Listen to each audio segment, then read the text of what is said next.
মধ্যপ্রাচ্যে চলমান যুদ্ধ পরিস্থিতির মধ্যেই বৈঠকে বসেছেন সৌদি আরবের প্রতিরক্ষামন্ত্রী খালিদ বিন সালমান আল সৌদ এবং পাকিস্তানের সেনাপ্রধান জেনারেল আসিম মনির। আজ শনিবার সৌদি প্রতিরক্ষা মন্ত্রণালয়ের বরাতে জানা যায় যে দুই দেশের বিদ্যমান কৌশলগত প্রতিরক্ষা চুক্তির আওতায় এ বিশেষ আলোচনা অনুষ্ঠিত হয়েছে। বৈঠকে মূলত রিয়াদের বিরুদ্ধে তেহরানের কথিত আগ্রাসন ও বর্তমান সামরিক উত্তেজনা নিয়ে গভীর উদ্বেগ প্রকাশ করা হয়। উল্লেখ্য, গত ২৭ ফেব্রুয়ারি তেহরান ও ওয়াশিংটনের মধ্যে ২১ দিনের পরমাণু সংলাপ কোনো সমঝোতা ছাড়াই শেষ হয়। এর পরপরই ২৮ ফেব্রুয়ারি থেকে ইরানে মার্কিন সামরিক বাহিনী অপারেশন এপিক ফিউরি এবং ইসরায়েল অপারেশন রোয়ারিং লায়ন শুরু করে।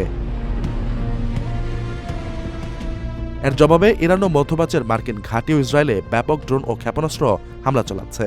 এই সংকটময় মুহূর্তে সৌদি ও পাকিস্তান উভয় পক্ষই আশা প্রকাশ করেছে যে ইরান বিভ্রান্তিকর পদক্ষেপ থেকে বিরত থেকে বিচক্ষণতার পথ বেছে নেবে।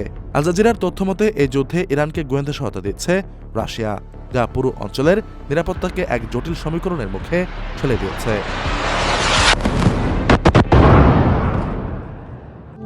প্রবাসীদের জন্য নির্মাণ হচ্ছে দেশের প্রথম স্মার্ট সিটি, যেখানে থাকছে স্কুল, মসজিদ, হাসপাতাল, সুইমিং পুল, হেলিপ্যাড, পাঠাগার, জিম, সুপারমার্কেট, শিশু পার্ক সহ সকল নাগরিক সুবিধা।